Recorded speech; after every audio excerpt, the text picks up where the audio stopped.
నమస్తే, నేను మీ వాస లక్ష్మణ. కొండా సురేఖ గారి ఇష్యూ ఎక్కడ మొదలైంది, ఎటువైపు మలుపు తిరుగుతున్నది, ఎక్కడ ముగింపు అవుతుంది, అసలు దీని వెనుక కుట్ర ఏంది, రాజకీయం ఏంది, ఎవరు బలవుతున్నారు, ఎవరు బలి చేస్తున్నారు అనే విషయాన్ని మనం స్పష్టంగా మాట్లాడుకుందాం. ఇట్లా కొండా సురేఖ గారి ఇష్యూ అనేది నూలు దండతో మొదలైంది.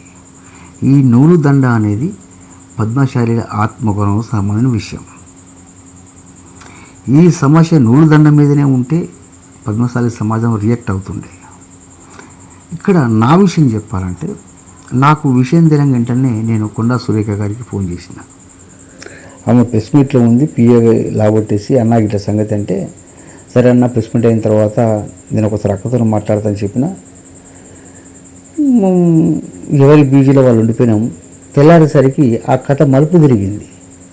అంటే కొండా సురేఖ గారి విషయంలో పద్మశాలీలు కానీ బీసీలు కానీ స్పందించే విధంగా లేకుండా ఆ ఇష్యూ అనేది అసలు ఊహించని మలుపు తిరిగింది. ఇక్కడ నూలు దండకు సమంతకు సంబంధం లేదు. అంటే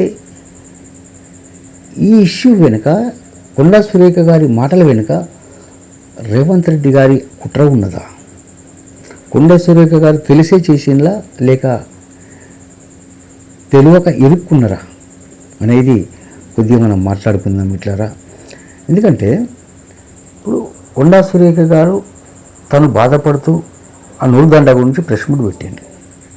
మన దాకా వచ్చింది, మనం ఫోన్ చేసినాం, చూద్దాం తెల్లారి మరి ఏంది అనుకున్నాం. అనుకున్న లోపే ఆమె ఇట్లా సమంతను రమ్మన్నాడు, పీటర్ దగ్గరికి పోకపోతే విడాకులు ఇచ్చేసిండ్రు అనేటువంటి ఒక జోగస్, అంటే ఒక మహిళ మరో మహిళ గురించి మాట్లాడలేని మాటలు కొండా సురేఖ గారితో మాట్లాడించలేమో నాకు అనిపిస్తుంది. ఎందుకంటే కొండా సురేఖ గారు ఆమె మొన్న రాజకీయాలకు రాలేదు.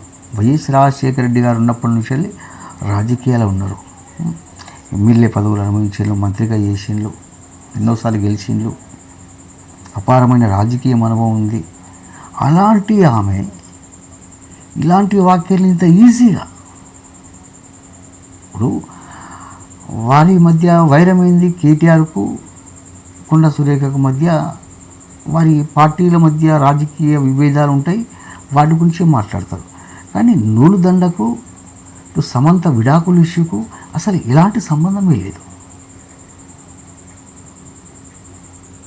బాగా ఆలోచించండి మిత్రులారా.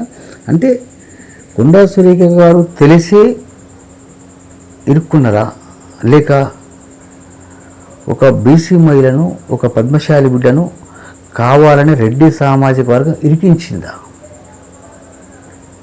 అనేది మనం కొద్దిగా క్షుణ్ణంగా, ఎందుకంటే నేను 2 రోజులుగా నిశ్శబ్దంగానే ఉన్నాను. నేను కొండా సురేఖ గారి విషయంలో నేను ఫోన్ చేసిన అంటే దాని తర్వాత మళ్ళీ మాట్లాడలేదు. ఇక్కడ సమంత గారి విషయం మాట్లాడిన తర్వాత నాకు ఎందుకు, అరే ఒక మహిళ ఇంకొక మహిళ గురించి తక్కువ వేసి మాట్లాడడం సబబు కాదు కదా. నిశ్శబ్దంగా ఉన్న తర్వాత దానిపైన దృష్టి పెట్టి టోటల్లీ అసలు ఏంది, అసలు దీని వెనుక కథ ఏంది, కామనీస్ ఏంది, ఎందుకు ఇట్లా జరుగుతుంది, ఈ మాటలు ఏ విధంగా అంటుంది, ఎవరు అనిపిస్తున్నారు అనేది క్షుణ్ణంగా మనకు పరిశీలించినప్పుడు రేవంత్ రెడ్డి గారు లేక ఆయన అనుచరులు కావచ్చు కొండా సురేఖ గారితో మాట్లాడించాలని మనకు స్పష్టంగా అర్థమవుతుంది మిత్రులారా. ఇందులో క్వశ్చన్ మార్కే లేదు. ఎందుకంటే ఒక పక్క హైడ్రా కూల్చివేతలు, ప్రజల నుంచి తీవ్ర వ్యతిరేకత, ప్రతిపక్షాలకు తీరిక లేకుండా అయిపోయింది ఈ హైడ్రా కూల్చివేతలు, రైతుల వ్యతిరేకత, రుణమాఫీ అంటూ రైతుల వ్యతిరేకత, 6 గ్యారంటీలు అటక మీద పెట్టేసిండ్రు, నేత కార్మికుల వ్యతిరేకత, అంటే టోటల్లీ తెలంగాణ ప్రజల వ్యతిరేకత రేవంత్ రెడ్డి గారిపై మొత్తం ఒక దాడిలాగే ఇస్తుంది. మరి ముఖ్యంగా ఈ హైడ్రా కూల్చివేతలు అనేది రేవంత్ రెడ్డి గారి ఇమేజ్ను, కాంగ్రెస్ పార్టీ ఇమేజ్ను పతనావస్థలకు తీసుకువెళ్ళని చెప్పచ్చు. ఇప్పటికిప్పుడు బై ఎలక్షన్లు పెడితే అసలు కాంగ్రెస్ పార్టీకి ఒక సీటు కూడా రాదు అనే విధంగా ప్రజా వ్యతిరేకత మొదలైంది. మరి ఈ ప్రజా వ్యతిరేకత నుంచి డైవర్ట్ చేయాలి, ప్రజల్ని దృష్టి మళ్లించేందుకు కొండా సురేఖ గారితో ఈ వాక్యాలు మాట్లాడించాలని నాకున్నటువంటి పరిజ్ఞానం. కానీ పబ్లిక్ ఏంటంటే దృష్టి మలుతుంది, దీని గురించి మాట్లాడుకుంటారు, దీని విషయం మాట్లాడుకోరు. అంటే రేవంత్ రెడ్డి గారి మీద నుంచి దృష్టి కొండా సురేఖ గారి పైన పడుతుంది. కొండా సురేఖ గారిని అభిమానించే వాళ్ళు కావచ్చు, పద్మశాలి కావచ్చు, అరే కొండా సురేఖ గారి ఇంత ఒక మహిళ గురించి ఇంత నీచంగా మాట్లాడతారనేటువంటి ఒక చర్చ వచ్చి, అంటే రేవంత్ రెడ్డి మీద ఫోకస్ ఉండదు, ఇక కొండా సురేఖ గారి మీద ఫోకస్ ఉంటుంది. అంటే ఒక రెడ్డి సామాజిక వర్గం ఒక బీసీ మహిళపై, ఒక పద్మశాలి బిడ్డ రాజకీయ భవిష్యత్తుపై దెబ్బ కొడుతుందని చెప్పచ్చు. దీనిలో ఎలాంటి సందేహం లేదు.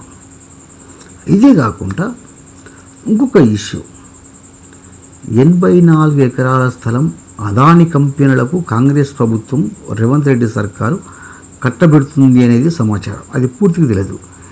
ఈ సమాచారం ప్రతిపక్షాలకు లీక్ అయింది. ప్రతిపక్షాలు దీని మీద ప్రెస్ మీట్ పెట్టకముందే ఈ కొండా సురేఖ గారి ఇష్యూ అనేది దుమారం లేపుతూ ఉంటే ఆ 84 ఎకరాలు కట్టబెట్టేసేయాలి కార్పొరేట్ సంస్థలకు. ఈ హైడ్రా విషయం కూడా కొద్దిగా మర్చిపోయినట్టు అవుతుంది అని ఉద్దేశంతో రెడ్డి సామాజిక వర్గం కొండా సురేఖ గారిని ఇరికించారేమోనని నా అనుమానం. ఇట్లా మేము వెంటనే స్పందించేవాళ్ళం, నేనే కాదు అందరూ స్పందిస్తారు. అరే ఒక బీసీ మహిళ కదా, ఒక పద్మశాలి బిడ్డ కదా, ఖచ్చితంగా బాధ్యతగా స్పందించాల్సిన అవసరం బాధ్యత కూడా ఉంటుంది కదా, స్పందిస్తారు. అంటే పద్మశాలీలు కానీ ఇటు బీసీలు కానీ స్పందించలేని విధంగా కొండా సురేఖ గారితో వ్యాఖ్యలు చేయించడము, కొండా సురేఖ గారి రాజకీయ భవిష్యత్తు మీద దెబ్బ కొట్టడము రేవంత్ రెడ్డి సర్కారు చేసిన కుట్ర అని నాకు అనిపిస్తుంది. మిత్రులారా, సినీ ఇండస్ట్రీ, మేధావుల సమాజం, మీడియా వ్యవస్థలు మొత్తం కూడా కొండా సురేఖ మీద పడ్డాయి. అంటే ఇక్కడ సేఫ్ జోన్లోకి పోయింది ఎవరు? రేవంత్ రెడ్డి సేఫ్ జోన్లోకి వెళ్ళిపోయిండు. హైడ్రాలుల్లి, రైతుల వ్యతిరేకత, ఇవన్నిటి నుంచి వెళ్ళి రేవంత్ రెడ్డి కొద్దిగా రిలాక్స్ అయ్యిందని చెప్పచ్చు. అంటే మరి కొండా సురేఖ గారు తెలిసి చేసింలా, మరి తెలియక ఇరుక్కున్నారా, కావాలని మాట్లాడినలా అనేది వారి మనసుకు తెలుసు. కానీ నాకు వచ్చినటువంటి ఒక రాజకీయ విశ్లేషణ మాత్రం పక్కా చెప్తున్నా అండి, క్వశ్చన్ మార్క్ కూడా లేదు. 100% రెడ్డి సామాజిక వర్గం కొండా సురేఖ గారితో మాట్లాడించిండ్రు అని నేను అంటున్నాను. మిత్రులారా, నాకున్నటువంటి ఒక ఆలోచన పరంగా చెప్తున్నా, అన్నీ కూడా రెడ్డి సామాజిక వర్గము కొండా సురేఖ గారిని ఒక పావుగా వాడుకొని ఆమె రాజకీయ భవిష్యత్తును సమాధి చేసే కుట్రనేమో అని నాకు అనిపిస్తుంది. నమస్తే. మీరు కూడా మీ అభిప్రాయం తెలియజేయండి మిత్రులారా. చూద్దాం, కొండా సురేఖ గారి ఇష్యూ పైన ఖచ్చితంగా మనము గట్టిగా నిల్చుంటే ఆమెకి ఏమన్నా సేఫ్ జోన్లోకి వెళ్ళేది ఉంటే ఆలోచిద్దాం మిత్రులారా. నమస్తే.